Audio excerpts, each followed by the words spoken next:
এটা অচিনাকি ল'ৰাই এখন কাৰ্ড দি মোক এখন হোটেলৰ এড্ৰেছটো দিলে আৰু ক'লে ৰাতি 9 বজাত তুমি এই ঠাইলৈ যাবা।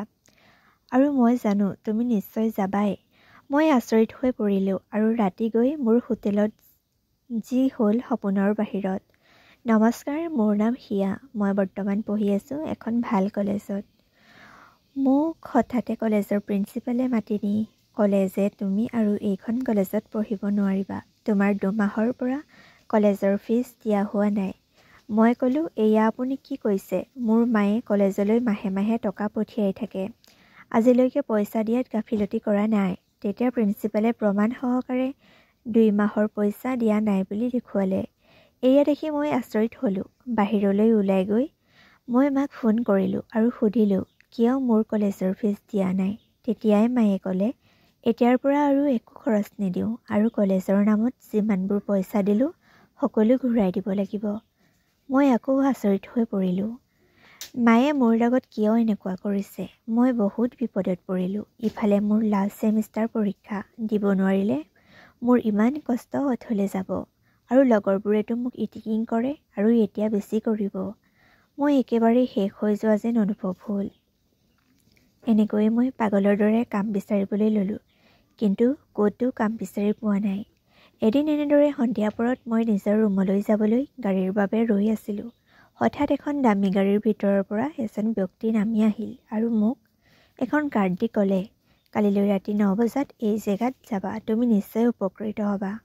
এইবুলি কৈ তেওঁ গাড়ীত উঠি গুচি গ'ল।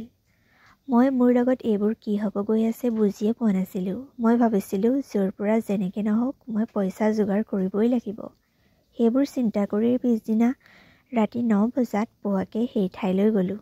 তাত গৈ মই আচৰিত, মোৰ মগজুৱে কাম নকৰোঁ দৰে হৈছিল।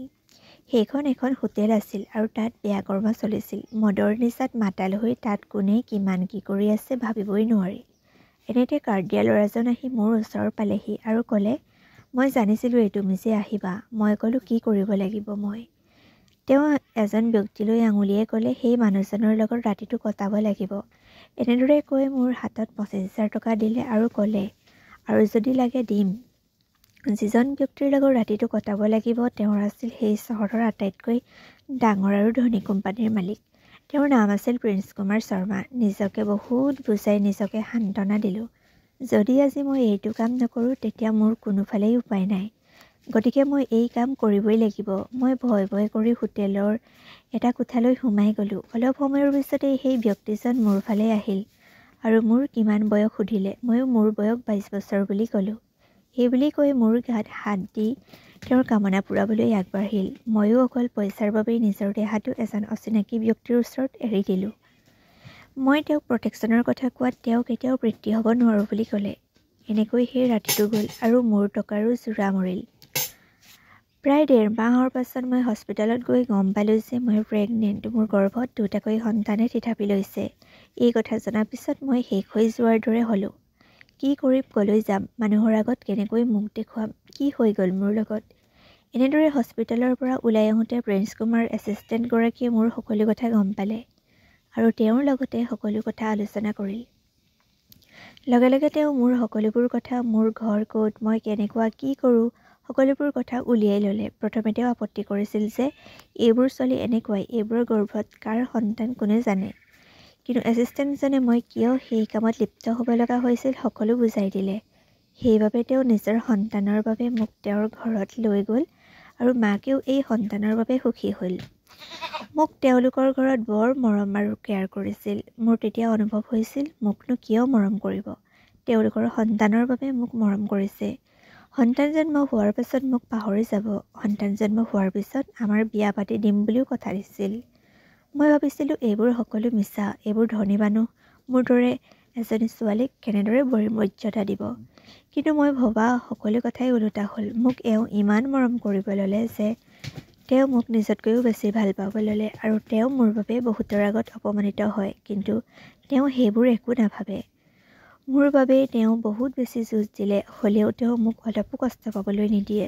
মোকো বহুত মানুহ আৰু লগৰবোৰে বৰ বেয়াকৈ কয় আৰু মই কান্দো, কিন্তু তেওঁ হিৰোৰ দৰে মোৰ ওচৰত ঢাল হিচাপে থিয় হয়। নাজানো কেতিয়ানো ইজনে সিজনৰ ইমান আপোন হৈ পৰিলোঁ। লাহে লাহে দিনবোৰ পাৰ হ'ব ধৰিল আৰু আমাৰ মাজলৈ দুজনী পৰীৰ আগমন ঘটিল। শাহু মা মানুহজন বৰ সুখী, ময়ো সুখী পৰিয়ালটোক লৈ। কিন্তু এটা কথাই মোক চিন্তিত কৰিছিল, মোক নিজৰ মায়ে কিয় ইমান বেয়া পায়। এই কথা মানুহজনে সকলো গম পায় আৰু সেয়া হ'ল মোৰ সেইগৰাকী মাহীমা। এই কথা গম পোৱাৰ পাছত মই ভাগি পৰিছিলোঁ, কিন্তু মোৰ মানুহজনে মোক ভাঙি পৰাৰ পৰা ৰক্ষা কৰিল। আমি এতিয়া বহুত সুখী। ভগৱানক ধন্যবাদ জনাই সদায়ে প্ৰাৰ্থনা কৰোঁ মোৰ পৰিয়ালটিক কুশলে ৰাখিবলৈ। যদি আপোনালোকে এনেধৰণৰ কাহিনীবিলাক শুনি ভাল পায় তেনেহ'লে মোৰ চেনেলটো ছাবস্ক্ৰাইব কৰি থ'ব, আৰু যদি এইটো কাহিনীও ভাল পালে তেনেহ'লে কমেণ্ট বক্সত কমেণ্ট কৰি জনাব। ধন্যবাদ।